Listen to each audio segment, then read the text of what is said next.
إن الحمد لله نحمده ونستعينه ونستغفره ونعوذ بالله من شرور أنفسنا ومن سيئات أعمالنا من يهده الله فلا مضل له ومن يضلل فلا هادي له وأشهد أن لا إله إلا الله وحده لا شريك له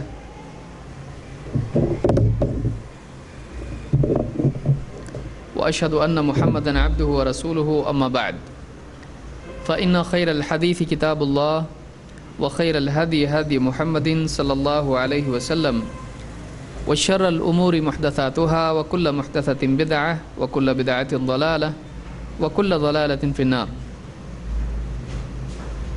قال الله تبارك وتعالى لا إكراه في الدين قد تبين الرشد من الغي.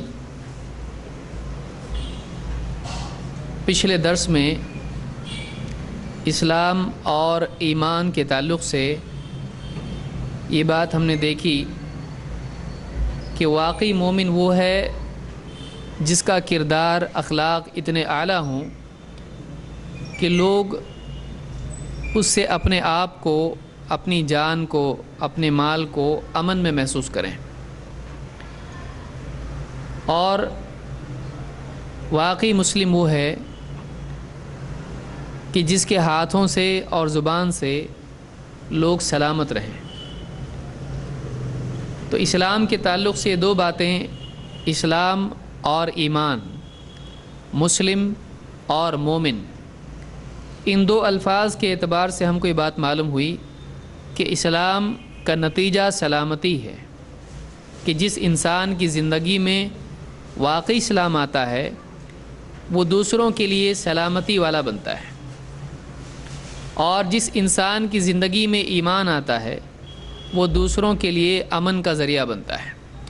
تو اس حدیث سے، جس کو امام احمد نے اور ابن ماجہ نے روایت کیا، جس کو ہم پچھلے درس میں دیکھ چکے ہیں، اس میں اللہ کے نبی صلی اللہ علیہ وسلم یہ بتلا رہے ہیں کہ واقعی مومن وہ ہے جس سے لوگ اپنے مال اور اپنی جان کے سلسلے میں امن محسوس کریں، اور واقعی مسلم وہ ہے کہ جس کی زبان سے اور جس کے ہاتھوں سے لوگ سلامت رہیں۔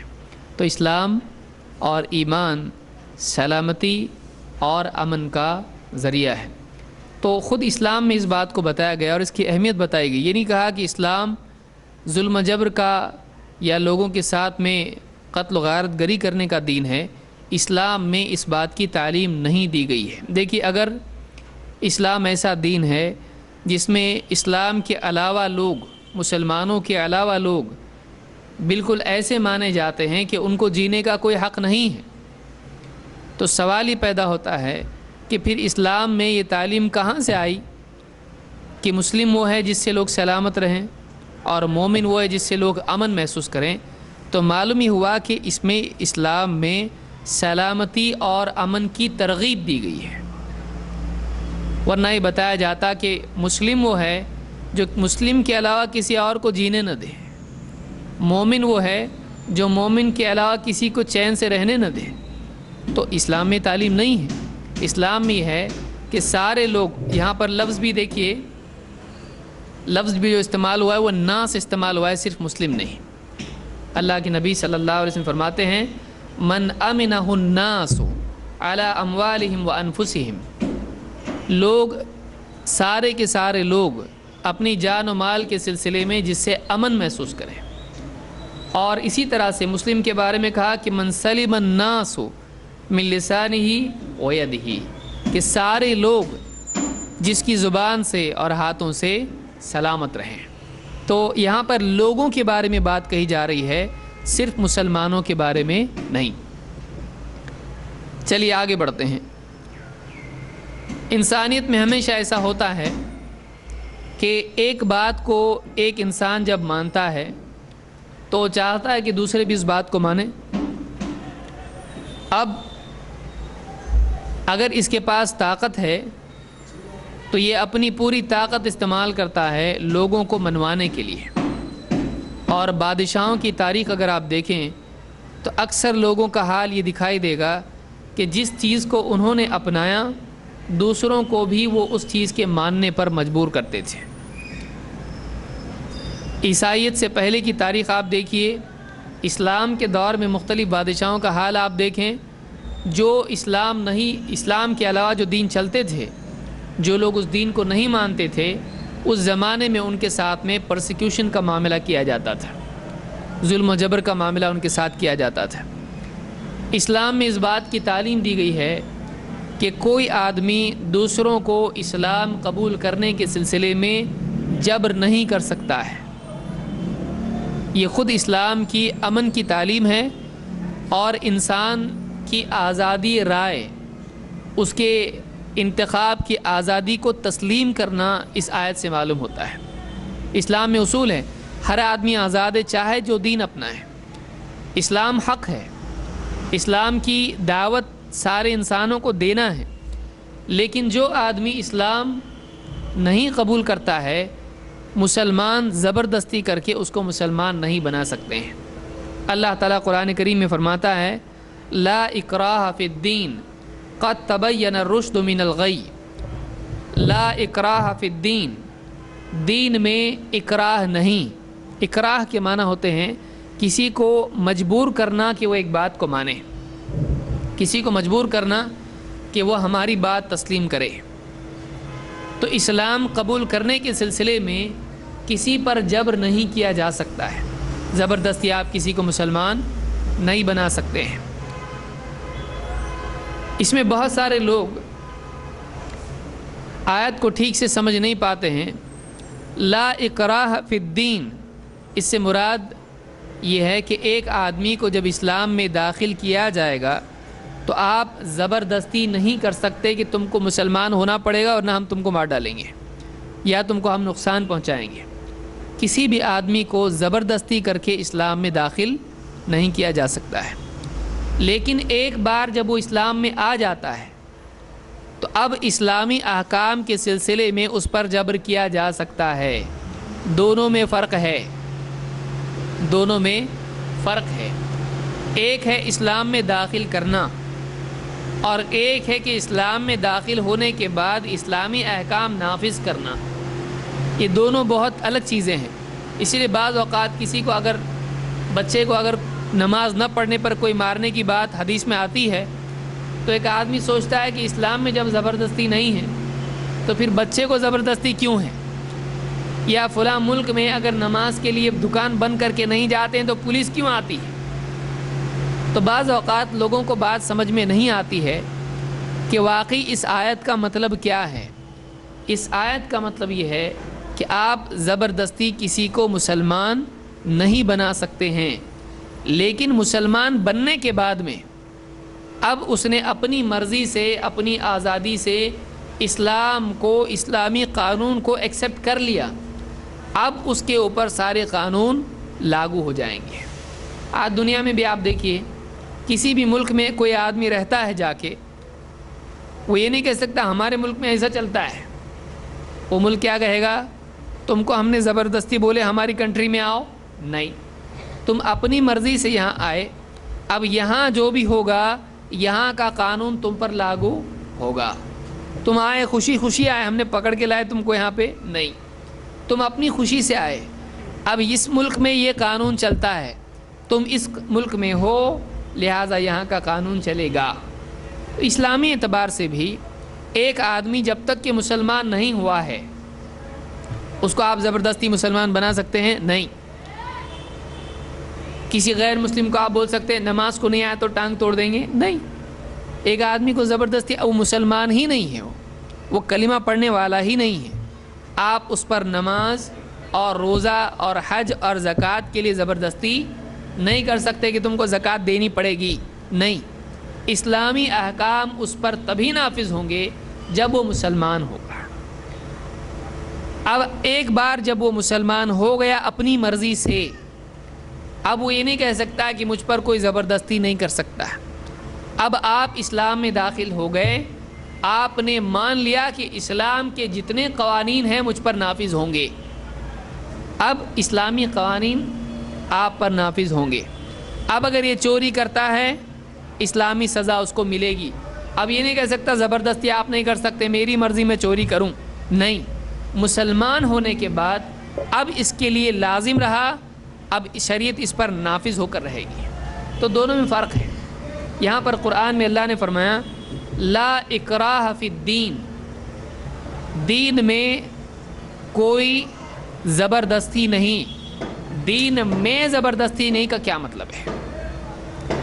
دین میں داخل کرنے میں کوئی زبردستی نہیں، لیکن جب دین میں آ گیا یہ، تو اب اس کے بعد میں کسی معاملے میں اگر یہ قانون نہیں مانتا ہے تو زبردستی اس پر نافذ کیا جائے گا۔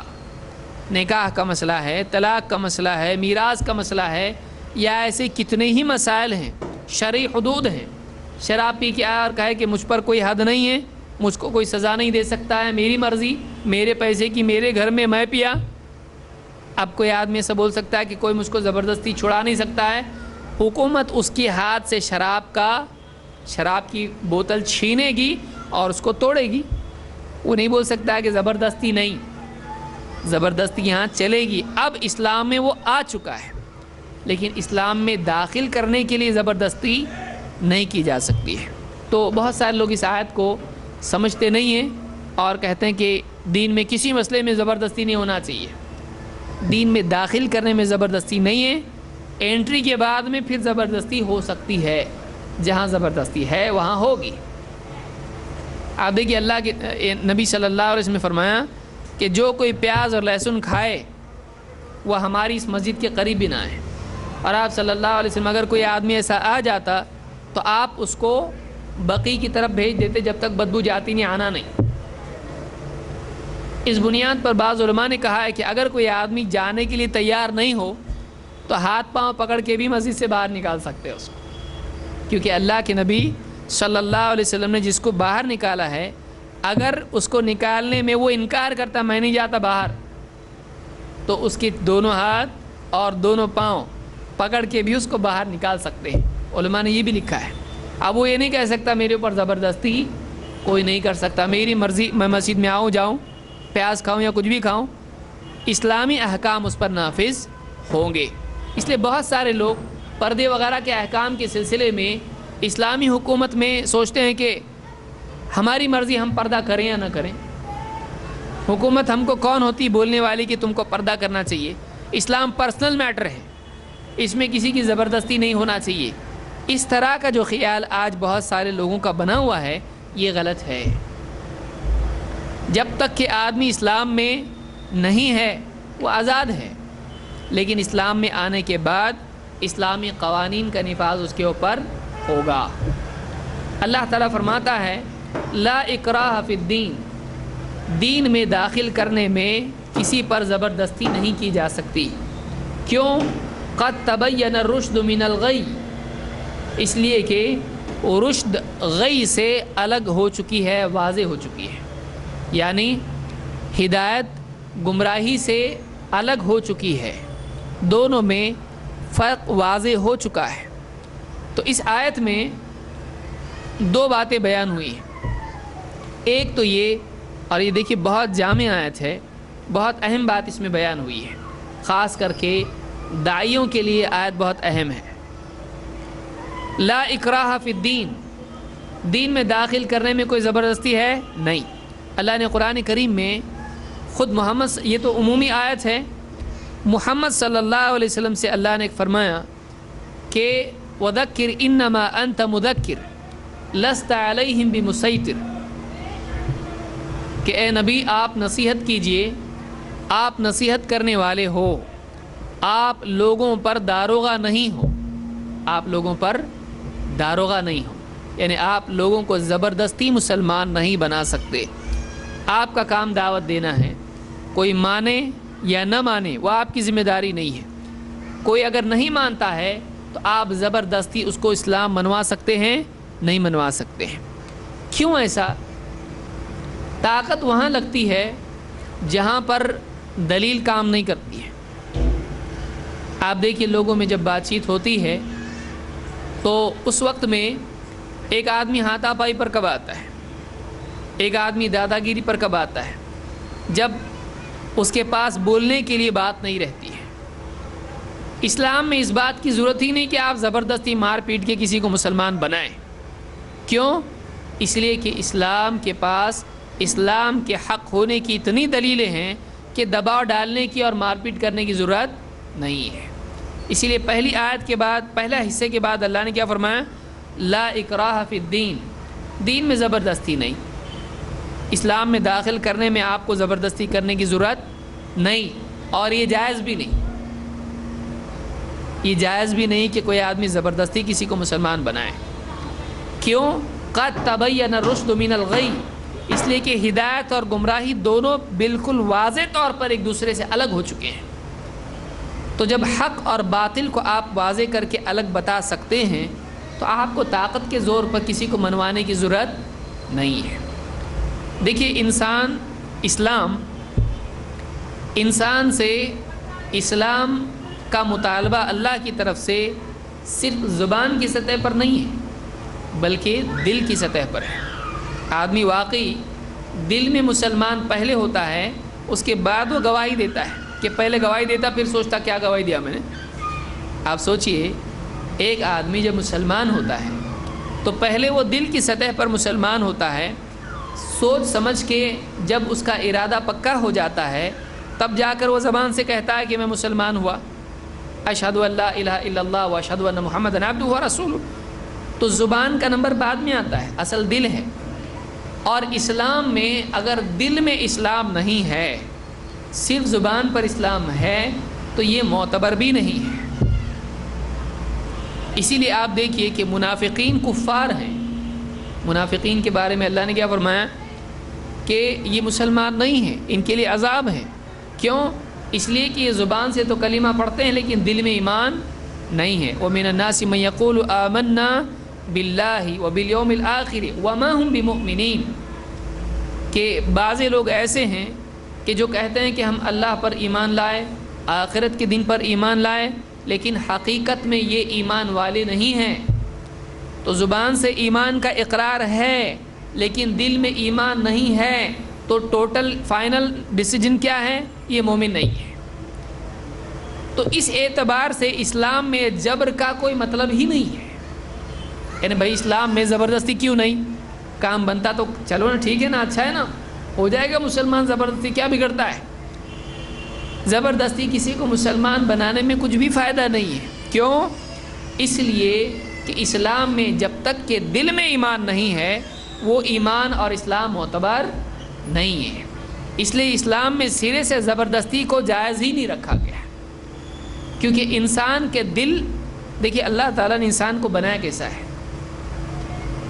آپ کسی کو مار پیٹ کے بول سکتے ہیں بول، دن ہے، اور رات کے وقت میں آپ کروا سکتے 12 بجے، کروا سکتے کہ نہیں کر سکتے؟ ٹھیک ہے، جب آپ سبھی لوگوں کی رائے یہ ہے کہ دن ہے تو دن ہی ہے، اندھیرا ہی ہے لیکن اندھیرا بھی دن ہو سکتا ہے، اور کچھ بھی بولے گا آدمی۔ مار پیٹ کے آپ کسی کو رات کے وقت میں دن اور دن میں رات کہلوائیں تو وہ کہے گا، لیکن دل کی سطح پر اس کے دل میں ہمیشہ بات یہ رہے گی یہ لوگ زبردستی کروا رہے، ایسا نہیں ہے۔ تو دل کی سطح پر کسی کو منوانے کے لیے طاقت کارگر نہیں ہوتی ہے، کیونکہ کسی کا زور جو چلتا ہے وہ کسی کے دل پر نہیں چلتا۔ اللہ نے دل انسان کے اپنے کنٹرول میں رکھا ہے۔ مجبوراً آپ زبان سے کہلوا سکتے ہیں، دل سے مجبوراً آپ یقین نہیں کروا سکتے کسی کے بس میں نہیں۔ تو کسی آدمی کو آپ زور زبردستی کر کے اس کے دل کو آپ منوا نہیں سکتے۔ اس لیے اسلام میں دل کی سطح پر کیا چیز ہے جو کام کرتی ہے؟ دل کی سطح پر دلیل کام کرتی ہے۔ دیکھیے ایک آدمی، دو چیزیں ہیں، اب دونوں کو آپ غور کیجئے، دعوت میں اس کو یاد رکھیے آپ، اور یہ ضمناً جتنے بھی عنوانات آتے چلے جائیں گے یہ بہت اہم موضوع ہمارے لیے ہے، اور کسی آدمی سے اگر یہ موضوع چھیڑ کے آپ 1 سال تک بات کر سکتے، اتنا مواد ہے اس میں۔ 2 صورتیں ہیں، ایک یہ کہ آپ نے مار پیٹ کے دباؤ ڈال کے زبان سے کسی کے کہلوا دیا کچھ لیکن دل میں وہ مانتا نہیں ہے، طاقت سے ایسا ہو سکتا ہے۔ لیکن دلیل کا معاملہ اس کے بالعکس ہوتا ہے، دلیل پیش کرنے کے بعد چاہے آدمی زبان سے نہ مانے، دل اندر سے کہتا بات صحیح ہے۔ سمجھ میں آ رہی بات؟ طاقت سے ایسا ہوتا ہے کہ ظاہراً آدمی کہتا بابا ٹھیک ہے تمہاری بات صحیح، لیکن دل میں کہتا کا صحیح نہیں ہے، غلط ہے، ایسا جانے تو بول رہا ہوں میں اس لیے کہ مصیبت آئے گی، اگر یہ لڑے گا تو کام کا جھگڑا ہوگا، اس لیے تمہاری صحیح، زبان سے کہتا لیکن دل میں نہیں۔ طاقت اتنی کمزور ہوتی ہے وہ دل تک نہیں جا سکتی ہے، لیکن دلیل دل تک جاتی ہے۔ بہت سارے لوگ دل میں مانتے ہیں کہ بات تو صحیح ہے، لیکن اگر میں نے کہہ دیا کہ بات صحیح ہے تو پھر برادری دشمن ہو جائے گی، لوگ کیا کہیں گے، عہدہ چھن جائے گا، تجارت پر اثر پڑے گا، تو اندر تک دلیل چلی جا چکی ہے، حق دل میں مان چکا ہے لیکن زبان سے نہیں بول رہا ہے، تو زیادہ اندر تک کون جا رہا ہے، دلیل یا طاقت؟ تو طاقت دلیل کے مقابلے میں ہمیشہ کمزور رہتی ہے، طاقت دلیل کے مقابلے میں کمزور ہوتی ہے، کیونکہ طاقت کی پہنچ دل تک نہیں ہوتی ہے اور دلیل کی پہنچ دل تک ہوتی ہے۔ یہ کتنی اچھی بات ہے۔ اس لیے اسلام جو ہے دلیل کی سطح پر منوانے کی تعلیم دیتا ہے، اور یہ دو باتیں اس آیت میں اللہ نے بیان کی ہیں۔ اللہ نے کیا فرمایا؟ لا اکراہ فی الدین، دین میں داخل کرنے کے لیے طاقت لگانے کی ضرورت نہیں ہے۔ کیوں؟ کیونکہ اس کا فائدہ ہی نہیں، اندر سے تو مانے گا ہی نہیں وہ۔ ہم اندر سے منوانا چاہتے ہیں، اندر سے منوانے کے لیے کیا کرنا پڑے گا؟ قد تبین الرشد من الغی، تم حق اور باطل کو الگ کر کے واضح رکھ دو اس کے سامنے اور مانے گا وہ۔ تمہارا کام کیا ہے؟ حق اور باطل کو واضح کر کے پیش کرنا۔ انسان کی فطرت اللہ نے ایسی بنائی ہے کہ جب حق اس کے سامنے آ جائے گا تو اندر سے وہ اس کو قبول کر لے گا، چاہے زبان سے بولے یا نہیں بولے۔ اگر نہیں بھی مانتا ہے، اقرار نہیں بھی کرتا ہے، اندر سے کمزور ہو جائے گا۔ ایک آدمی مثال کے طور پر کسی بت کو سب کچھ مانتا ہے، مان رہا ہے، ایسا کچھ ہو جائے کہ بت کی کمزوری اس کے سامنے آ جائے، بت کی کمزوری اس کے سامنے آ جائے کہ کچھ بھی نہیں کر سکتا ہے، وہ فیل ہو جائے، وہ خود ہی نقصان میں آ جائے۔ اب اس کے دل میں کیا بات پیدا ہوگی؟ اپنے آپ پیدا ہو گئی، یہ تو کچھ بھی نہیں کر سکتا ہے، تو اپنے آپ کو نہیں بچا سکتا ہے، مجھ کو کیا بچائے گا؟ مجھ کو ڈوبنے سے بچا سکتا ہے یہ؟ مجھ کو ڈوبنے سے نہیں بچا سکتا ہے یہ، کیونکہ یہ خود اپنے آپ کو بچا سکتا ہے نہیں۔ تو ایک آدمی کے سامنے جب اس کی کمزوری آئے گی تو اپنے آپ اندر سے اس کا مقام کم ہو جائے گا، تو اندر سے اس کے مقام اس کا چھینا جائے۔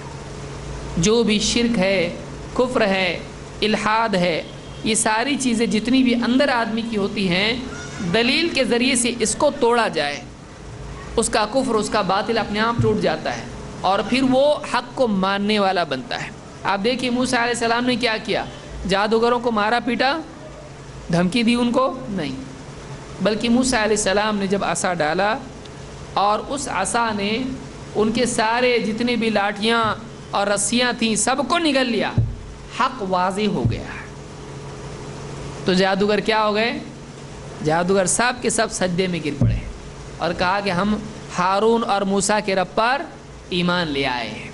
حق اتنا پاورفل ہوتا ہے کہ بہت سے لوگوں کی زبان سے وہ نکلوا دیتا ہے کہ واقعی یہ صحیح بات ہے، کچھ بھی ہو بات تو تمہاری صحیح ہے۔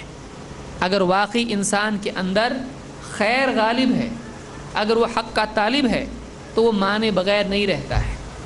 تو یہاں پر یہ بات ہم کو اسلام میں سکھائی گئی ہے، اسلام امن والا دین ہے۔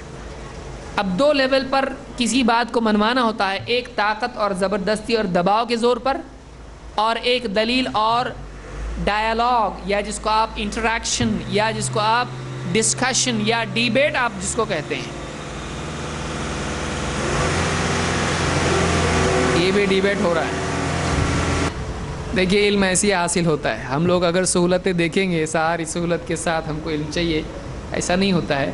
جیسا ممکن ہو آدمی کو موقع ترک نہیں کرنا چاہیے، ایسا بھی چلتا ہے، کبھی ایسا بھی ہوتا ہے۔ تو یہاں پر اسلام میں ہم کو اس بات کی تلقین کی گئی ہے کہ گفتگو کے اور دلائل کے میدان میں ہم لوگوں کو منوائیں۔ دیکھیے یہ دور آج وہی ہے، یہ علمی دور ہے اور آج سب یہی بات کر رہے ہیں. یہ 1400 سال پہلے کس نے کیا ہے؟ اسلام نے بتایا ہے کہ تم کو طاقت کے زور پہ کسی کو منوانا نہیں چاہیے، تم کو دلیل کے زور پہ منوانا چاہیے. یہ اسلام کی بات ہے، کیونکہ اسلام ایک سیاسی دین نہیں ہے کہ بھیا آپ صرف سیاسی اعتبار سے کوئی قبضہ کرنے کے لیے اسلام آیا، ایسا نہیں ہے. وہ اس کا ایک پہلو ہے کہ اگر مسلمان غالب آئیں تو اسلامی حکومت بھی قائم ہوگی. لیکن آپ سارے نبیوں کی تاریخ اگر دیکھتے ہیں، سارے نبی اسلام پر تھے، سب کے پاس حکومت تھی. نوح علیہ السلام کے پاس گورنمنٹ تھی وہاں پہ؟ نہیں. تو آپ دیکھیں گے کہ جتنے نبی آئے سب کے سب دلیل کے زور پر لوگوں کو منواتے تھے. لیکن بعض نبی ایسے ہوئے، بعض رسول ایسے ہوئے کہ اللہ رب العالمین نے سیاسی غلبہ بھی ان کو دیا، تو طاقت کے زور پر بھی انہوں نے اللہ کے قانون کا نفاذ اپنے علاقے میں، اپنے ملک میں کیا. تو یہ بات معلوم ہوئی کہ اسلام چونکہ ایک ابدی دین ہے، یہ اس دور، دیکھیے آپ اس کو سمجھیں، اسلام ایسے دور میں اور ایسے علاقے میں بھی چلے گا جہاں پر سیاسی طاقت مسلمانوں کے پاس ہے. لیکن اگر کوئی ناسمجھ یہ مانتا ہے کہ اسلام وہیں پر نافذ ہوتا ہے جہاں پر سیاسی طاقت ہے، تو جہاں سیاسی طاقت نہیں وہاں اسلام فیل مانے گا نا، کہ یہاں تو اسلام نہیں ہے ابھی پھر. لیکن اسلام سیاسی طاقت والے علاقے اور دور کے لیے بھی ہے، اور جہاں مسلمان مغلوب ہوں اور مسلمانوں کے پاس کوئی پولیٹیکل پاور نہیں ہے وہاں کے لیے بھی ہے. ہر علاقے کے لیے، ہر زمانے کے لیے اسلام رہبری دیتا ہے. اس لیے مکہ میں بھی اسلام تھا. آپ کو پھر یہ ماننا پڑے گا وہاں لوگ مسلمان اسلام پہ نہیں تھے، ٹھیک اسلام نہیں تھا، وہ پرفیکٹ اسلام نہیں تھا. یا پھر جو مسلمان یا جو نبی ایسے تھے جن کے پاس سیاسی غلبہ نہیں تھا، آپ کو ماننا پڑے گا ان کے پاس پرفیکٹ اسلام نہیں تھا، امپرفیکٹ اسلام تھا. یہ آپ کہیں گے نہیں، اللہ نے ان کو کامل دین نہیں دیا، ناقص دیا. سارے نبیوں کو اللہ تعالیٰ نے ایک ہی دین دیا، لیکن شریعت کا نفاذ کسی علاقے میں ہوتا ہے، کسی علاقے میں نہیں ہو پاتا ہے، کسی دور میں ہو پاتا ہے، کسی دور میں نہیں ہو پاتا ہے. تو اسلام ہر زمانے کے لیے، ہر علاقے کے لیے اور ہر دور کے لیے ہے. لہٰذا اسلام کی دلیل والی طاقت ہمیشہ رہے گی، چاہے سیاسی طاقت مسلمانوں کے پاس رہے یا نہ رہے. سمجھ میں آ رہی بات؟ یعنی اسلام کی طاقت جو دلیل کی اور علم کی طاقت ہے وہ ہر زمانے میں یکساں باقی رہے گی، چاہے مسلمانوں کے پاس سیاسی غلبہ ہو یا نہیں ہو. تو آدمی کو نا امید ہونے کی ضرورت نہیں. ہم کیسے تو بھی کچے پکے اسلام میں جی رہے، آج ہم پرفیکٹ کا انتظار کر رہے ہیں.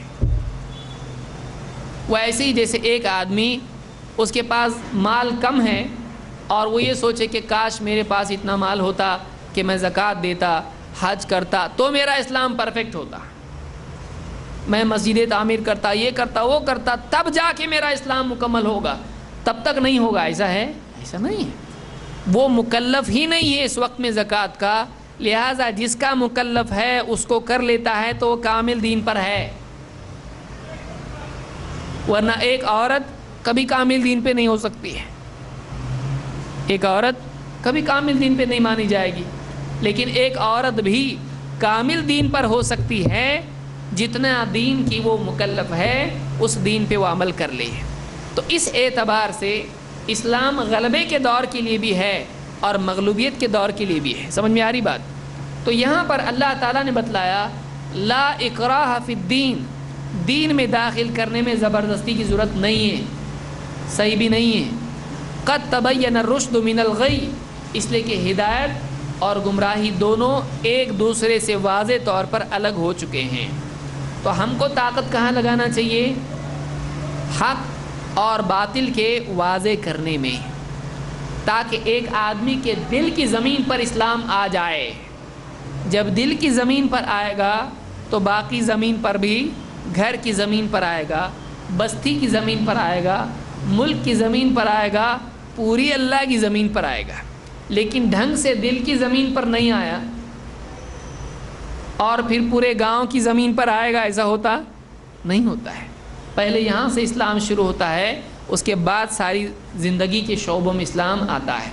تو اسلام ہم کو اس بات کی دعوت دیتا ہے. دیکھیے اس کو سمجھیے، کہ آج ہم کو اسلام کے نفاذ کے اعتبار سے اسلام کی دعوت کی شروعات کا مرکز کیا ہونا چاہیے، لوگوں کے قلوب، لوگوں کے دل، وہاں اسلام کی دعوت کے ذریعے سے اگر اسلام کا پودا ہم نے لگا دیا، بیج بو دیا، تو پھر بہت سارے اسلام کے مخالف اسلام والے ہو جائیں گے، بہت سارے اسلام کو نہیں ماننے والے مسلم ہو جائیں گے، بہت سارے اسلام کے دشمن ہو کر اسلام کے لیے، اسلام کے خلاف طاقت استعمال کرنے والے اپنے ہتھیار ڈال دیں گے۔ کب؟ جب دل میں وہ ہار جائیں گے۔ حضرت عمر کی مثال آپ لیجئے، خالد بن ولید کی مثال لیجئے، اکرمہ رضی اللہ تعالیٰ کی مثال لیجئے، اور کتنے صحابہ ان کی مثال لیجئے۔ وہ جو مسلمانوں کے خلاف ہتھیار اٹھائے ہوئے تھے، وہ جو مسلمانوں پر ظلم و ستم کرتے تھے، ان کی جو طاقت تھی، وہ طاقت کس نے توڑی؟ اسلام کی سیاسی طاقت نہیں ہے، اسلام کی دلیل کی طاقت نہیں ہے۔ تلوار رکھا کسی نے، حضرت ابوبکر صدیق نے تلوار رکھی حضرت عمر کے سر پہ، مانتا اسلم تسلم، ہاں تو مانتا ہے کہ تجھ کو قتل کر دوں؟ ان کو کسی نے دباؤ نہیں ڈالا، وہ اندر سے ٹوٹ گئے، وہ اندر سے ٹوٹے، باہر سے نہیں۔ جب آدمی اندر سے ٹوٹ جاتا ہے تو باہر سے بھی آٹومیٹک ٹوٹ جاتا ہے۔ آپ کو اس کی طاقت، اسلام کی علمی طاقت کو استعمال کرنا چاہیے۔ یہ دور اسی چیز کا دور ہے، خاص طور سے کہ آج علمی سطح پر اسلام کی دعوت کو ہم اتنا عام کر دیں کہ باطل اپنی اندر کی سطح پر ٹوٹ جائے، باطل کا ساتھ دینے والے اپنی ریڑھ کی ہڈی ان کی ٹوٹ جائے۔ لیکن بہت سے مسلمان نادانی میں صرف سیاسی بات کرتے ہیں، دعوتی اعتبار سے بالکل غافل ہیں۔ کب تک دعوت دعوت دعوت؟ تو ظاہر بات ہے کہ اس کا نتیجہ نقصان ہی ہونے والا ہے۔ لہٰذا اس دور میں بہت اہم چیز یہ ہے کہ ہم علمی میدان میں علمی دلائل کو استعمال کرتے ہوئے موجودہ دور کی تمام علمی دریافتوں کو ملحوظ رکھتے ہوئے، اس سے فائدہ اٹھاتے ہوئے، جو بھی ترقی علم کی ہوئی ہے، ٹیکنالوجی کے اعتبار سے ہو یا ڈسکوری کے اعتبار سے ہو، علمی اعتبار سے، سائنس کے اعتبار سے، اس علم کا استعمال کرتے ہوئے، اس ٹیکنالوجی کا استعمال کرتے ہوئے، میڈیا کا استعمال کرتے ہوئے ہم اسلام کی دعوت پیش کریں۔ اس آیت کے تحت زور زبردستی کرنے کی ضرورت نہیں ہے، حق باطل اللہ نے اپنی کتاب میں واضح کر دیا ہے، بس اس کو پیش کرو تاکہ باطل اپنی داخلی سطح پر، اندرونی باطنی سطح پر ٹوٹ جائے۔ یہ ہم کو کرنا ہے۔ تو اس آیت میں ایک بات یہ معلوم ہوئی کہ اسلام نظریاتی سطح پر باطل کو توڑنے کی بات کرتا ہے، اور پھر اگر باطل اتنا طاقتور ہے کہ اسلام کے خلاف طاقت استعمال کر رہا ہے تو اس کے بعد اس کو توڑنے کے لیے سیاسی طاقت بھی استعمال کی جانی چاہیے۔ اسلامی سطح پر یہ غلط نہیں ہے اور کسی بھی سطح پر غلط نہیں ہے۔ آئیے آگے بڑھتے ہیں۔ اسلام اگر ظلم و ستم کا دین ہے تو اس میں کافر کے لیے ظلم کے سوا اور کوئی آپشن نہیں ہونا چاہیے۔ ظاہر بات ہے کہ اگر کوئی مسلمان نہیں ہے، پکڑو اس کو، مارو پیٹو اس کو، خوب پیٹو اس کو، الٹا لٹکاؤ اس کو، کچھ بھی کر سکتے ایسا۔ اسلام میں اس طرح کی کوئی تعلیم نہیں ہے، بلکہ اس کے بالعکس اسلام میں یہ تعلیم ہے کہ ایک مسلمان کے لیے یہ جائز نہیں کہ وہ کسی غیر مسلم پر ظلم کرے۔ یہ ہوا قانونی سطح پر۔ ایک مسلمان کے لیے جائز نہیں کہ وہ کسی غیر مسلم پر ظلم کرے، یہ قانونی سطح پر ہے۔ اللہ کے ہاں کیا ہے؟ اللہ کے ہاں بھی ایک مسلمان اگر غیر مسلم پر ظلم کرتا ہے اور وہ غیر مسلم اللہ کو پکارتا ہے تو اللہ تعالیٰ اس غیر مسلم کی دعا کو اس مسلمان کے خلاف قبول کرے گا۔ کتنا ڈینجر معاملہ ہے۔ یعنی آپ دیکھیے کہ ایک غیر مسلم ہے، اس پر ایک مسلمان کلمہ پڑھنے والا ظلم کرتا ہے۔ کیا اسلام میں مسلمان کے لیے پارشیلٹی ہے؟ نہیں، بلکہ قاعدہ ہے، ظلم برا ہے۔ اسلام اتنا انصاف والا دین ہے کہ اسلام میں اگر ایک مسلمان بھی کسی غیر مسلم پر ظلم کرتا ہے اور وہ غیر مسلم اللہ کو پکارتا ہے، اگرچہ وہ اللہ کا مجرم ہے، لیکن چونکہ مسلمان نے اس پر ظلم کیا ہے اور اس نے اللہ کو پکارا ہے تو اللہ تعالیٰ اس مسلمان کو اس کی وجہ سے سزا دے سکتا ہے۔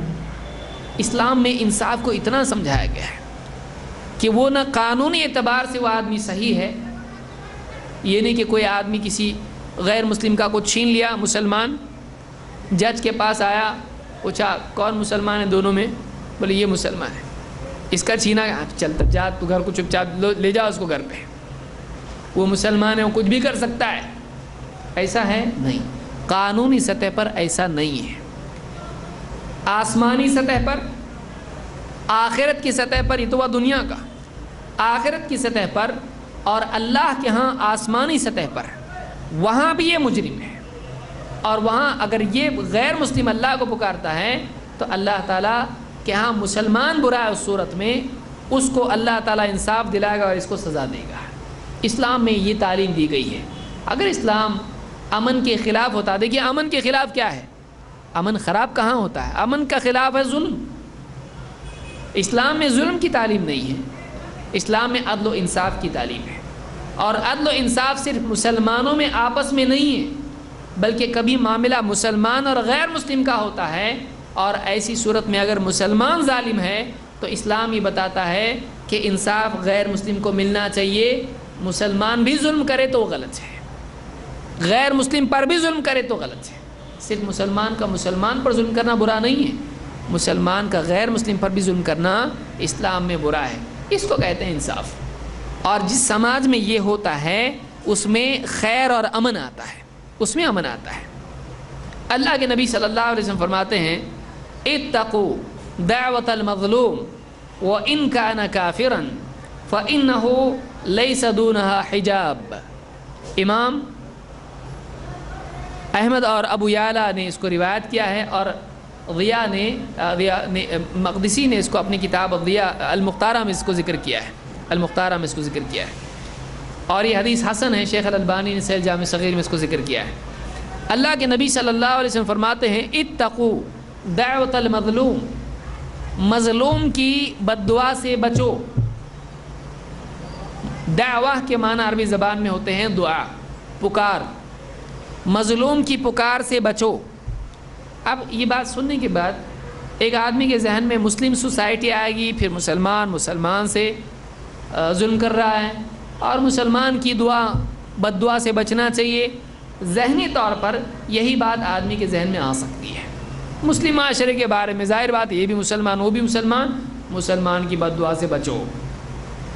یہاں پر آپ نے فرمایا مظلوم کی بد دعا سے بچو، وَإِن كَانَ كَافِرًا، چاہے وہ کافر ہی کیوں نہ ہو، یعنی کافر بھی اگر تم کو بد دعا دیتا ہے تب بھی تمہارا معاملہ خطرے میں ہے، اگر وہ مظلوم ہے تو کافر بھی مظلوم ہو تب بھی مسلمان کو ڈرنا چاہیے، اس پر ظلم کرنے سے ڈرنا چاہیے۔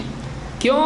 فَإِنَّهُ لَيْسَ دُونَهَا حِجَاب، اس لیے کہ اس کی دعا اور اللہ کے بیچ کوئی حجاب نہیں ہوتا ہے، یعنی ایسا نہیں کہ اللہ اس کی بد دعا کو قبول نہیں کرے گا، اللہ اس کی پکار کو سنی انسنی کر دے گا، اللہ تعالیٰ اس کے پکارنے کو کچھ بھی ویلیو نہیں دے گا، ایسا نہیں ہے۔ ایک غیر مسلم اللہ کو پکار رہا ہے اور ایک مسلمان ظلم کر رہا ہے تو اللہ تعالیٰ مسلمان کو سزا دے سکتا ہے اس کی وجہ سے۔ اسی لیے اللہ کے نبی صلی اللہ علیہ وسلم نے کس کو ڈرایا، غیر مسلم کو کہ مسلمان کو؟ اس حدیث میں آپ سوچئے ڈرایا کس کو جا رہا ہے، ٹیررزم کس کے لیے ہے یہاں پہ؟ کوئی آدمی کہے کہ ڈرانے کا معاملہ ہے، ڈرایا کس کو جا رہا ہے یہاں پہ؟ مسلمان کو یا غیر مسلم کو؟ مسلمان کو ڈرایا جا رہا ہے کہ ڈر کس سے؟ اللہ سے ڈر، غیر مسلم پر بھی ظلم مت کر، کیونکہ اگر وہ اللہ کو پکارے گا اللہ اس کو نہیں تجھ کو پہلے پکڑے گا، کیونکہ تو جانتا ہے وہ نہیں جانتا ہے، تو جان کے بھی ظلم کر رہا ہے، تو یہ جانتا ہے کہ مالک یوم الدین اللہ انصاف اور عدل کرنے والا ہے، اور پھر تو ظلم کرتا ہے تو بڑا مجرم ہے۔ وہ تو مانتا نہیں ہے، وہ تو جاہل ہے، وہ تو کافر ہے، اس کو نہیں معلوم ہے، لیکن تجھ کو جب معلوم ہے تو ایسا کیوں کیا؟ مسلمان کی پکڑ ہو سکتی ہے۔ تو اللہ کے نبی صلی اللہ علیہ وسلم نے دیکھیے اس کو آپ کو کیسے بتانا ہے، ظلم اور انصاف کے کیس میں اگر میٹر معاملہ مسلمان اور غیر مسلم کا ہو تو اللہ کے نبی صلی اللہ علیہ وسلم نے ایسے کیس میں مسلمان کو ڈرایا۔ وارننگ کس کو دی جا رہی ہے؟ مسلمان کو. آپ بتائیے پھر ہمارے نبی کیسا دوسروں کو دھمکانے والے ہیں؟ آپ کیسا پیش کرنے آنا چاہیے؟ بھائی ایک بات بتاؤ ہم کو، یہ حدیث سنیں آپ؟ ہاں سنیں ہم. اب اس کے اندر ہمارے نبی ڈرا رہے ہیں، وارننگ مل رہی، اس میں کس کو مل رہی ہے؟ آپ کو کہ ہم کو؟ مسلمانوں کو کہ غیر مسلم کو؟ تو ایک آدمی اس طرح سے بتایا کہ وارننگ مسلمان کو دی جا رہی ہے، تو آپ کیسے بتا رہے کہ اسلام ٹیررزم سکھاتا ہے، ڈراتا ہے، دھمکاتا ہے، لوگوں کی جان مال خطرے میں ڈالتا ہے؟ یہاں مسلمان کو ڈرایا جا رہا ہے. تو یہ اسلام امن والا دین ہے جس میں مسلمانوں کو خاص طور سے اس بات کی تلقین کی گئی ہے کہ وہ غیر مسلموں کی جان و مال کا خیال رکھیں. سمجھ میں آ رہی بات؟ ایسا آپ کو پیش کرنا ہے اس کو. چلیے آگے بڑھتے ہیں. جہاں عدل و انصاف کی بات آئی، انصاف آدمی کس سے کرتا ہے؟ اپنوں سے، دوستوں میں سے. لے بابا تیرا حق لے. اور جھگڑا اگر ہو کسی سے تو ظالم ایک آدمی کسی سے اس کا دشمنی ہے. اکثر انسان دشمنی کے معاملات میں کسی سے اس کی دشمنی ہے، عدل و انصاف چھوڑ دیتا ہے. دشمن سے انصاف کرنا، عدل کرنا وہ ضروری نہیں سمجھتا ہے. اور یہ عام طور سے ہوتا ہے کہ ایک آدمی دوستوں سے تو انصاف کرتا ہے، وہ بھی بہت کم، اور اگر معاملہ دشمن کا آ جائے تو پھر تو انصاف کے ساتھ بھی نا انصافی کرتا ہے. انصاف کے ساتھ بھی آدمی کیا کرتا ہے؟ کہے کا انصاف. اسی لیے بہت سارے لوگ جب کسی سے جھگڑا ہوتا ہے، اس کا کچھ دینا ہوتا اب نہیں دیتا. جائیداد کا معاملہ ہے، اس سے قرض کا معاملہ ہے، اس کا کچھ دینا ہے، تو آدمی کیا کرتا ہے؟ نہیں دیتا. کیوں؟ جھگڑا ہو گیا اس کا. تو دشمنی میں اکثر انسان حق تلفی کرتا ہے. اور سماج میں برائی کب آتی ہے؟ جب آدمی دوسروں کی حق تلفی کرتا ہے دشمنی کی بنیاد پر، دوسروں کا حق ضائع کرتا ہے. تو کسی کا حق ضائع کرنا ظلم ہے، اور ظلم کا نتیجہ کیا ہوتا ہے؟ بغاوت. اور بغاوت اور ظلم جب دونوں سماج میں آ جاتے ہیں تو کیا ختم ہو جاتا؟ امن. ہم کائے پہ بات کرنے کو بیٹھے ہیں یہاں پہ؟ امن کے اوپر. سماج میں امن کیسے آئے؟ تو جب ظلم آتا ہے اور ظلم جب بڑھ جاتا ہے تو ظلم کے مقابلے میں کیا پیدا ہوتا ہے؟ بغاوت، جوابی کارروائی، اینٹ کا جواب پتھر سے. تو جب دونوں چیزیں سماج میں آتی ہیں تو اس کا نقصان ان دونوں کو بھی ہوتا ہے اور تھرڈ پارٹی کو بھی ہوتا ہے. دونوں کے بیچ میں جو بیٹھا ہے، دونوں ایک دوسرے کو مارنے کے چکر میں اس کو بھی مارے، تو ایسا بھی ہوتا ہے. تو اللہ تعالیٰ نے ابتدائی مرحلے ہی میں اس کو ختم کر دیا ہے کہ تم کو انصاف اور عدل کرنا ہے، صرف دوستوں سے نہیں، دشمن سے بھی. کیونکہ انسان کی زندگی میں ایسا ہوتا ہے کہ آپس میں کسی وجہ سے ایک دوسرے کے ساتھ کبھی ان بن ہو جاتی ہے. دوست بھی دشمن بنتے ہیں، لیکن جیسے ہی کوئی کسی کا دشمن بنتا ہے، اپنے پرائے کا معاملہ آ جاتا ہے، آدمی پھر انصاف کو سب سے پہلے چھوڑ دیتا ہے. اسلام میں اس بات کی تلقین کی گئی ہے کہ ہر حال میں تم کو عدل و انصاف پر قائم رہنا پڑے گا، صرف دوستوں کے لیے نہیں، دشمنوں کے لیے بھی. اس سے سماج میں امن قائم رہتا ہے. اللہ تعالیٰ فرماتا ہے وَلَا يَجْرِمَنَّكُمْ شَنَآنُ قَوْمٍ عَلَىٰ أَلَّا تَعْدِلُوا اعْدِلُوا هُوَ أَقْرَبُ لِلتَّقْوَىٰ وَاتَّقُوا اللَّهَ إِنَّ اللَّهَ خَبِيرٌ بِمَا تَعْمَلُونَ. اتنی پیاری ترتیب آپ دیکھیے کیا اللہ نے فرمایا. وَلَا يَجْرِمَنَّكُمْ شَنَآنُ قَوْمٍ عَلَىٰ أَلَّا تَعْدِلُوا. کسی قوم کی دشمنی تم کو اس بات پر آمادہ نہ کرے کہ تم ان کے سلسلے میں عدل کو چھوڑ دو. تو اللہ تعالیٰ فرماتا ہے وَلَا يَجْرِمَنَّكُمْ شَنَآنُ قَوْمٍ عَلَىٰ أَلَّا تَعْدِلُوا. کسی قوم کی دشمنی تمہیں اس بات پر آمادہ نہ کرے کہ تم ان کے سلسلے میں عدل کو چھوڑ دو. اعدلوا، عدل کرو، جسٹس کرو. وَأَقْرَبُ لِلتَّقْوَىٰ، یہ تقویٰ سے قریب ترین چیز ہے. وَاتَّقُوا اللَّهَ، اور اللہ سے ڈرتے رہو. إِنَّ اللَّهَ خَبِيرٌ بِمَا تَعْمَلُونَ، جو کچھ تم کرتے ہو اللہ کو اس کی پوری پوری خبر ہے. سٹیپ بائی سٹیپ آپ دیکھیے بات کیسی. قرآن کا انداز اتنا پیارا ہوتا ہے اور ایک لاجیکل سیکوینس اس میں ہوتا ہے بات کے اندر. ہر اعتبار سے سائیکولوجیکلی آدمی کو اس چیز پر کھڑا کیا جاتا ہے. دیکھیے کیا ہے.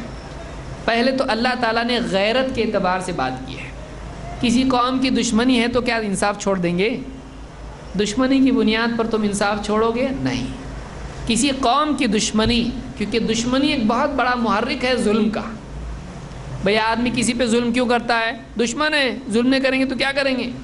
تو دشمنی ظلم کا دروازہ کھولتی ہے. جب بھی آدمی دیکھیے پڑوس میں جھگڑا ہوا، دوستی تھی تو ایک دوسرے کے گھر میں کیا جاتا تھا؟ مٹھائی جاتی تھی. اب کیا جا رہا ہے؟ اس کے آنگن میں بھی کچرا، اس کے آنگن میں بھی کچرا. جیسے دشمنی انسان کی کسی سے ہوتی ہے، وہ اس کے ساتھ بدسلوکی کرنے کا لائسنس آٹومیٹکلی حاصل کر لیتا ہے. وہ یہ سمجھتا ہے کہ میں اس سے غلط کروں کوئی مسئلہ نہیں، کیونکہ وہ دشمن ہے میرا اس سے جھگڑا ہے، میں کچھ بھی کروں. تو اللہ تعالیٰ نے اخلاقی سطح پر، غیرت کی سطح پر اس کو منع کیا ہے.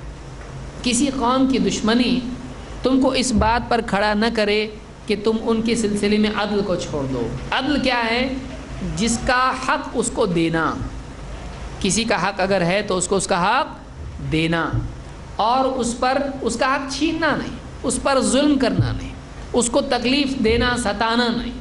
یہ عدل ہے اس کے ساتھ میں. تو اللہ نے کہا کہ کسی قوم کی دشمنی تم کو اس بات پر آمادہ نہ کرے کہ تم ان کے معاملے میں عدل کو چھوڑ دو. اعدلوا، بلکہ تم کیا کرو؟ عدل کرو. هو اقرب للتقوی، یہ تقوی سے سب سے قریب ترین چیز ہے. تقوی کے کئی مظاہر ہیں. ایک آدمی متقی ہے، نماز پڑھتا ہے. ایک آدمی متقی ہے، شراب نہیں پیتا ہے. ایک آدمی متقی ہے، بہت سارے کام کرتا ہے، بہت سارے نہیں کرتا ہے. تقوی کی دلیلیں کئی ہوتی ہیں. ایک آدمی واقعی متقی ہے، اس کی ایک بہت بڑی علامت یہ ہے کہ وہ ہمیشہ عدل پر قائم رہتا ہے. دیکھیے ظلم سے بچنا ایک آدمی کے اندر اللہ کے خوف کے بغیر ہو سکتا ہے؟ اس کو ڈر ہے اللہ کا. ایک آدمی کو ڈر ہے اللہ تعالیٰ کا، تبھی جا کر وہ ظلم سے بچتا ہے. اسی لیے آپ دیکھیے اللہ تعالیٰ نے فرمایا کہ هو اقرب للتقوی، اور آگے کیا کہا؟ واتقوا اللہ، اللہ سے ڈرو. یعنی جب اللہ سے آدمی ڈرے گا تو آدمی میں تقوی پیدا ہوگا، تقوی پیدا ہوگا، ظلم سے بچے گا، عدل کرے گا. اللہ نے فرمایا واتقوا اللہ ان اللہ خبیر بما تعملون. اب الٹا ہے، یہ 3 سٹیپ ہیں. ایک عدل کرنا. عدل کیوں کرے گا؟ تقوی ہوگا تو عدل کرے گا. تقوی کیسے آئے گا؟ میرا ہر عمل اللہ دیکھ رہا ہے. تو اللہ نے کیا کہا؟ کسی قوم کی دشمنی ظلم پہ کھڑا نہیں کرنا چاہیے تم کو. تو یہاں پر دوستی دشمنی سے اٹھ کر معاملہ کرنے کی تلقین کی گئی ہے. یہ بہت ہی کمتر درجہ انسان کی عقل کا اور اس کے اخلاق کا کہ وہ اصول کی بجائے تعلق کی بنیاد پر فیصلے کرنے لگے. سمجھ میں آ رہی بات؟ دیکھیے اس کو سمجھیں. یہ اخلاقی اعتبار سے اسلام کیا بنیاد دیتا ہے ہم کو. عام طور سے لوگ کیا کرتے ہیں؟ جھگڑا ہوا نا، ہاں کون ہوا؟ اپنا ہے کیا؟ چلو جا کے اس کو مار کے آئیں گے. اپنے کو مارا اس نے، صحیح کون ہے غلط کون ہے وہ گھر پہ آ کے دیکھیں گے. پہلے جا کے جس نے ہمارے آدمی کو مارا ہے ہم اس کو ماریں گے. غلطی اس کی ہے یا اس کی ہے ہم نہیں دیکھیں گے. عام طور سے یہ ہوتا ہے. عام طور سے جاہلیت والے سماج میں ایسا ہوتا ہے کہ لوگ اپنے پرائے دوست دشمن کی بنیاد پر فیصلے کرتے ہیں. اسلام ہم کو بتاتا ہے ذرا چھوڑو، ذرا تھوڑا اوپر اٹھو. کس بنیاد پر فیصلہ کرو؟ اپنا پرایا نہیں، دو دشمن نہیں. تم عدل قائم کرو. معاملہ کس کا ہے؟ بعد میں دیکھنے کا. تم عدل کو اختیار کرو. تم تعلق کو اختیار مت کرو. تعلق کو تابع کرو انصاف کے. انصاف کو تابع مت کرو رشتہ داری کے. کتنی بڑی بات ہے. دیکھیے سماج میں ظلم کیسا آتا ہے؟ یہ میری قوم ہے، اس کو میں خاص پریولیجز دوں گا، دوسروں کو نہیں دوں گا. یہاں سے ظلم شروع ہوتا ہے. یہاں سے انارکی آتی ہے، یہاں سے بغاوت آتی ہے، یہاں سے پروٹیسٹ آتا ہے کہ آدمی اپنے اپنوں کو دینا شروع کرے، دوسروں کو نہیں دے. ظلم یہاں سے شروع ہوتا ہے. پھر سزا دے تو دوسروں کو زیادہ دے، اپنوں کو معاف کرے، اپنوں کو معاف، دوسروں کو صاف۔ تو ایک آدمی جب ایسا کرنے لگتا ہے سماج میں بغاوت اور انارکی اور سماج کے اندر امن خراب ہوتا ہے۔ اسلام ہم کو بتاتا ہے اپنے پرائے کا اصول مت اپناؤ، تم اس سے اوپر اٹھو اور تم کیا کرو، تم عدل قائم کرو، تم دیکھو انصاف کیا ہے، انصاف کا تقاضا کیا ہے۔ اور اللہ نے فرمایا یہ کب ہو سکتا ہے، جب آدمی میں تقویٰ ہو تبھی آدمی کرے گا۔ لیکن تقویٰ پیدا کرنے کے لیے کیا کرنا چاہیے؟ اللہ نے فرمایا دیکھو تم جو بھی کر رہے ہو اللہ تعالیٰ کو معلوم ہے۔ تو معلوم ہوا کہ جب آدمی کے اندر اس بات کا احساس، دیکھیے ابھی یاد رکھیے اس کو، اس بات کا احساس پیدا ہو جائے کہ میرے ہر جملے کو اور ہر فیصلے کو اللہ تعالیٰ دیکھ رہا ہے، میرے ہر عمل کو اللہ دیکھ رہا ہے، تو اس کے اندر کیا پیدا ہوگا؟ ذمہ داری کا احساس۔ پھر اس کے بعد جو بھی وہ فیصلے کرے گا وہ عدل کی بنیاد پر کرے گا، ظلم کی بنیاد پر نہیں۔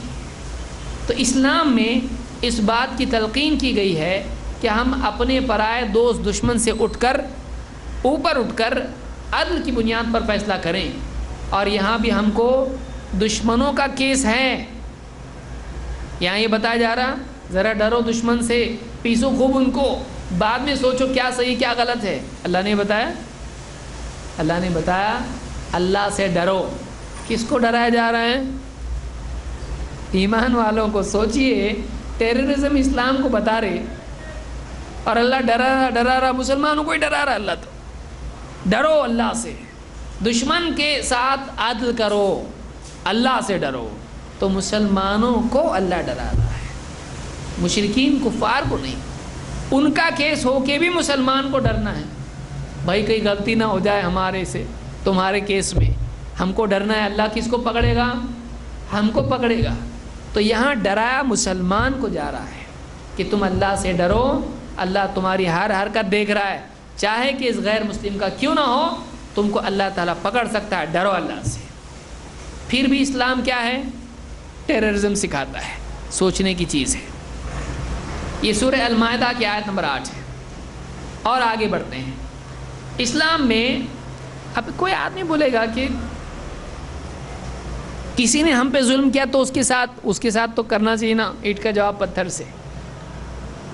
اگر کوئی ہمارے ساتھ بدسلوکی کرتا ہے تو اس کے لیے اسلام میں کیا ہے؟ اللہ کے نبی صلی اللہ علیہ وسلم سے ایک مثال اس کی ملتی ہے، اور کئی مثالیں اس کی ہیں۔ اسلام میں اگر واقعی اسلام دہشت گردی والا دین ہوتا تو کسی بھی ملک میں آپ غور کریں،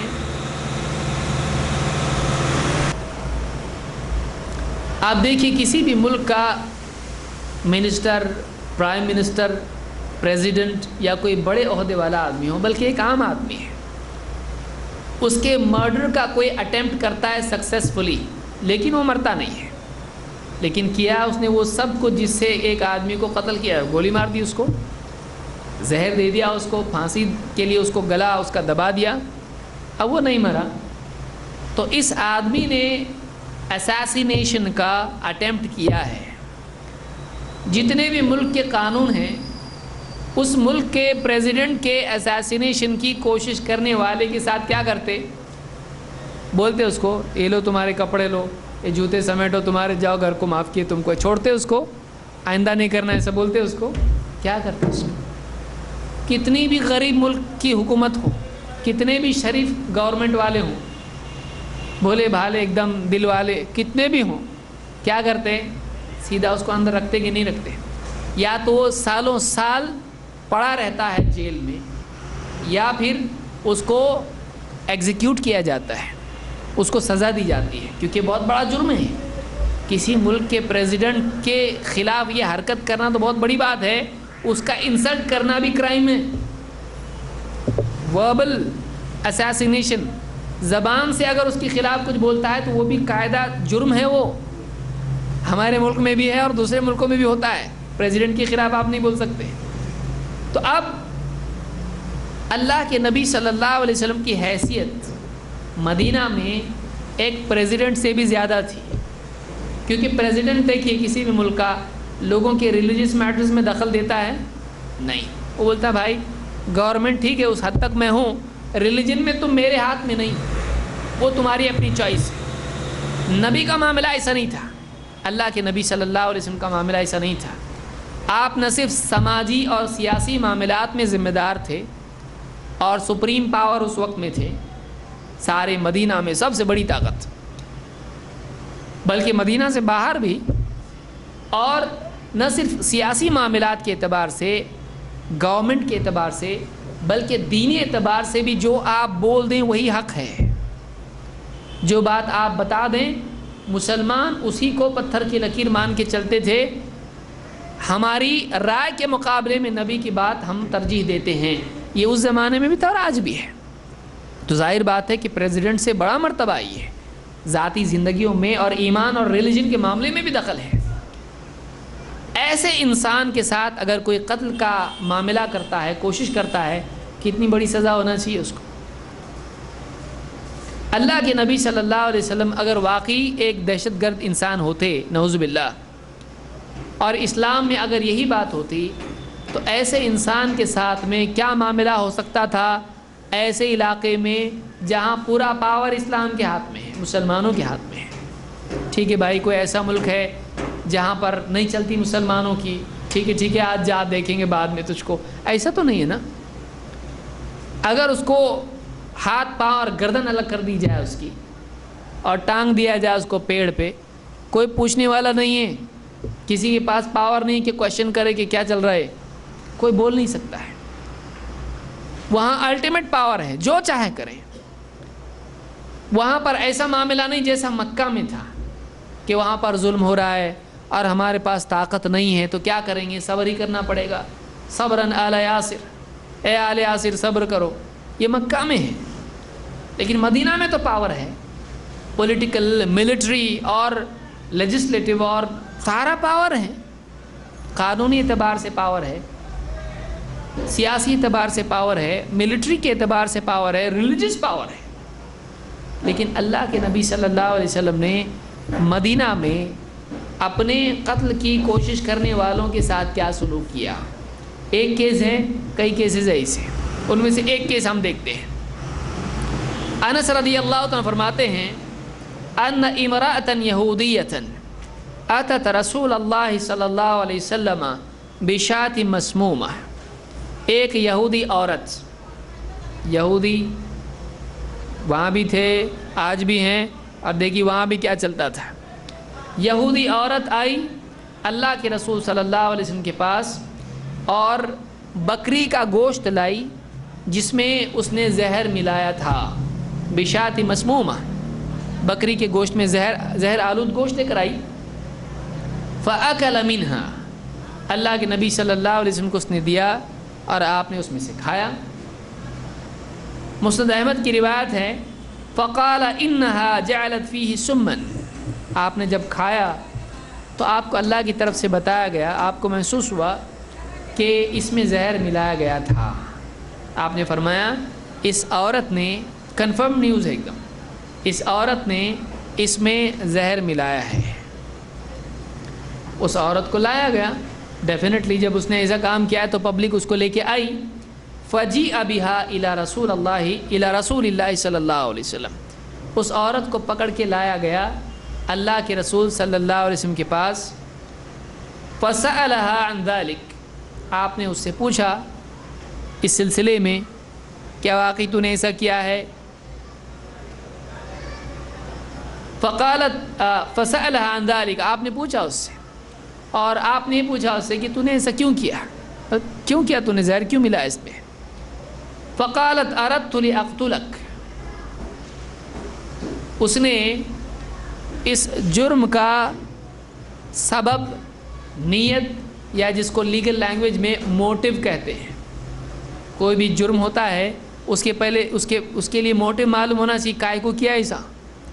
اس لیے کہ قانونی اعتبار سے اگر کسی جرم کا موٹیو پروو نہیں ہوتا ہے تو وہ جرم بھی پروو نہیں ہوتا ہے کہ کوئی بھائی غلطی سے ہو گیا، اس کے پیچھے میری نیت ہی نہیں تھی، اگر کوئی آدمی بولے تو ظاہر بات ہے کہ وہ کرائم ثابت نہیں ہوتا، اس لیے کہ کرائم کے لیے موٹیو ہونا چاہیے۔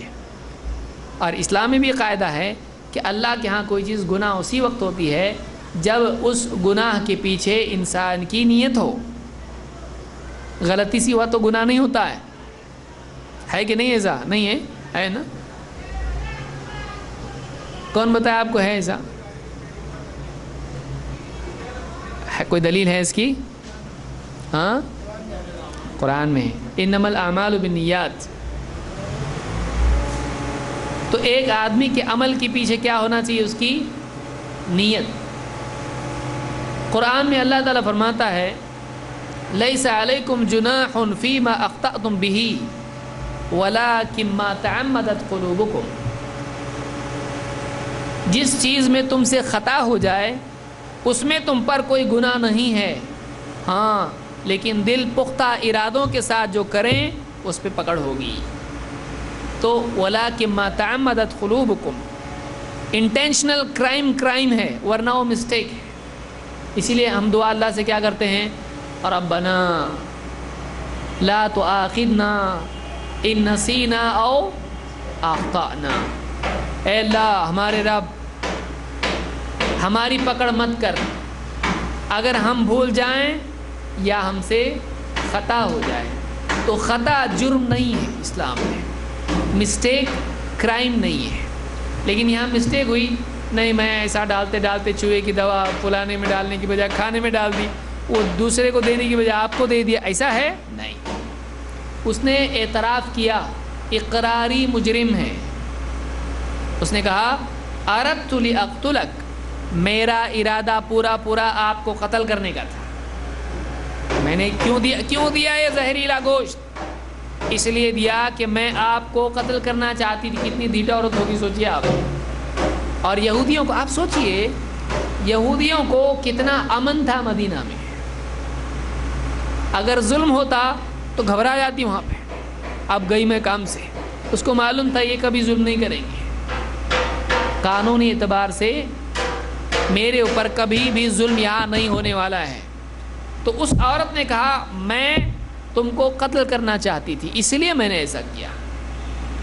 اللہ کے نبی صلی اللہ علیہ وسلم نے فرمایا ما کان اللہ لیسلطک علی ذاک. آپ نے فرمایا اللہ تجھ کو میرے اوپر قابو دے سکتا ہے؟ یعنی تو مجھ کو مارنا چاہتی ہے اور مجھ کو مارنے کے لیے زہر دیا اور میں قتل ہو گیا، اتنا آسان ہے؟ اللہ تعالیٰ کبھی بھی تجھ کو میرے اوپر قابو نہیں دے سکتا. تیرا قابو مجھ پہ نہیں چل سکتا ہے. تیرا مقصد پورا اللہ تعالیٰ ہونے دے گا نہیں. تو آپ نے فرمایا کہ اللہ تعالیٰ کبھی تجھ کو مجھ پہ قابو نہیں دے گا. قالوا الا نقتلها. صحابہ نے کہا اللہ کے رسول اب کرنا کہ اس کا کام تمام، قتل نہ کریں اس کو ہم. اب اس نے تو آپ کو قتل کرنے کی کوشش بھی کی اور غلطی بھی نہیں ہوئی، بلکہ اس نے واقعی اعتراف کیا کہ میں نے قتل کرنے کے لیے ایسا کیا ہے. تو اب بچا کیا؟ اب اس کو قتل کرنا کہ نہیں کرنا ہم نے؟ الا نقتلها، ہم اس کو قتل کریں یا نہیں کریں؟ ابھی آپ نے فرمایا لا، نہیں. یہ اردو کا لا نہیں ہے، لا گردن اڑانے کے لیے کچھ تو لا، عربی کا لا ہے. لا، نہیں. آپ نے کہا نہیں. قال فما زلت اعرفها في لهوات رسول اللہ صلی اللہ علیہ وسلم. حضرت انس فرماتے ہیں کہ وہ جو زہر اس عورت نے دیا تھا وہ اتنا سخت زہر تھا کہ اس کا اثر میں اللہ کے نبی صلی اللہ علیہ وسلم کے حلق میں ہمیشہ محسوس کرتا تھا. یعنی مجھ کو ہمیشہ معلوم تھا کہ آپ کو یہاں تکلیف ہوتی ہے حلق میں اس زہر کی وجہ سے. تو اتنا سخت وہ زہر تھا کہ زندگی بھر اس کے بعد سے آپ کو اس کی تکلیف محسوس ہوتی رہی. لیکن اللہ کے نبی صلی اللہ علیہ وسلم نے اس عورت کو اس جرم کے بدلے قتل کیا نہیں کیا. ایسا دوسرا کوئی ہے کیا؟ قانون والے ہیں، کوئی پولیس ہے، اس کو مارنے کی کسی نے کوشش کی، بولا جا گھر پہ جا، معاف کر دیا تجھ کو. ہے ایسا کوئی؟ قانون اس کو اندر لے گا، لو اندر اس کو قید کر لیں گے، اس پہ کیس چلے گا، ہو سکتا ہے اس کو قتل کیا جائے. تو اللہ کے نبی صلی اللہ علیہ وسلم اتنی بڑی شخصیت ہے اور ان کے خلاف ایک عورت اسلامک گورنمنٹ میں ایسا کر رہی ہے، مسلم حکومت میں ایسا ہو رہا ہے، اور قتل کی سزا قتل ہے، اور وہ عورت پوری طرح سے قتل کر چکی ہے، کوشش کر چکی ہے اس کی، لیکن اگر اللہ کے نبی صلی اللہ علیہ وسلم واقعی نعوذ باللہ اگر ایسے ہوتے جیسا کہ لوگ سمجھتے ہیں تو آپ اس کو قتل کر دیتے۔ آپ نے اس کو قتل کیا۔ صحابہ پوچھ رہے بھی ہیں، اور صحابہ جو پوچھ رہے ہیں وہ اسی اعتبار سے اس نے مارنے کی کوشش کیا، اب اس کو مارنا چاہیے، اس کو قتل کرنا چاہیے، بطور قصاص اس کو قتل کیا جائے، یا اس کے اٹیمپٹ کی وجہ سے اس کو قتل کرنا چاہیے، کیونکہ نبی کی بے حرمتی اس نے کی ہے۔ تو آپ بتائیے اللہ کے نبی صلی اللہ علیہ وسلم نے کیا اس کو قتل کیا؟ نہیں، آپ نے اس کو یوں ہی چھوڑ دیا۔ تو اس سے معلوم ہوتا ہے کہ اسلام دہشت گردی والا دین نہیں ہے، اسلام دہشت گردی والا دین نہیں ہے۔ اگر ایسا ہوتا تو اس عورت کو قتل کیا جاتا، بلکہ اگر ایسا ہوتا قتل کیا جاتا تب بھی دہشت گردی والا نہیں ہے، کیونکہ آج اگر کوئی آدمی ایسا کچھ کرتا ہے اور حکومت اس کو قتل کرتی ہے تو اس حکومت کو کیا ٹیررزم والی گورنمنٹ کہیں گے؟ حکومت کے خلاف بغاوت کرنے والوں کے ساتھ کیا ہوتا ہے؟ اگر کوئی آدمی کسی گورنمنٹ میں ہے اور اس گورنمنٹ کے خلاف سازش کرے، کیا کرے گی گورنمنٹ؟ اس کو بولیں گے بہت اچھا کیا تم نے، اس کو ہار پہنائے گی، اس کے خلاف کیس چلے گا، اور ہو سکتا ہے اس کو ٹریٹر مان کے اس کو قتل کیا جائے، اس کو حکومت کا باغی مانا جائے، اور اس کے بعد اس کو بڑی سے بڑی سزا دی جا سکتی ہے۔ تو اور آپ دیکھتے ہیں کہ جتنے بھی اس طرح کے اٹیمپٹ لوگوں نے کیے جا کے پارلیمنٹ ہاؤس میں یا جو بھی اس طرح کے معاملات ہوئے، کیا ہوتا ہے اس کے اندر آدمی کو قتل ہی کیا جاتا ہے، گورنمنٹ جسٹیفائڈ مانتی ہے اس بات کو۔ تو اسلامی حکومت میں آپ دیکھیے ایسا انسان جس نے نبی کے قتل کی سازش کی اس کو بھی معاف کیا گیا، پھر بھی اسلام ٹیررزم ہے، پھر بھی اسلام میں ٹیررزم سکھایا جا رہا ہے، پھر بھی نعوذ باللہ اللہ کے نبی صلی اللہ علیہ وسلم ٹیررسٹ تھے۔ تو یہ خود سوچنے کی چیز ہے کہ معاف کرنے والا ٹیررسٹ ہوتا ہے یا سزا دینے والا اور ظلم کرنے والا ٹیررسٹ ہوتا ہے۔ یہاں پر آپ اگر اس کو سزا بھی دیتے تو کوئی غلط بات نہیں تھی، کیونکہ وہ جو مجرم ہے، لیکن اللہ کے نبی صلی اللہ علیہ وسلم نے اس کے باوجود اس کو چھوڑ دیا۔ یہ اس بات کی دلیل ہے کہ اسلام دین رحمت ہے، اللہ کے نبی صلی اللہ علیہ وسلم رحمت للعالمین تھے، لہذا آپ لوگوں کو معاف کرنے والے تھے، اور اسلام میں معافی کی تعلیم دی گئی ہے، یہ بھی اسی کا ایک مظہر ہے۔ اس کو انشاءاللہ ہم اگلے درس میں دیکھیں گے۔ آج میں سمجھتا ہوں اتنا ہی کافی ہے، اور اگلے درس میں ہم دیکھیں گے اسلام میں معافی کے اعتبار سے کیا بتایا گیا ہے۔ اقول قولی ھذا واستغفر اللہ لی ولکم۔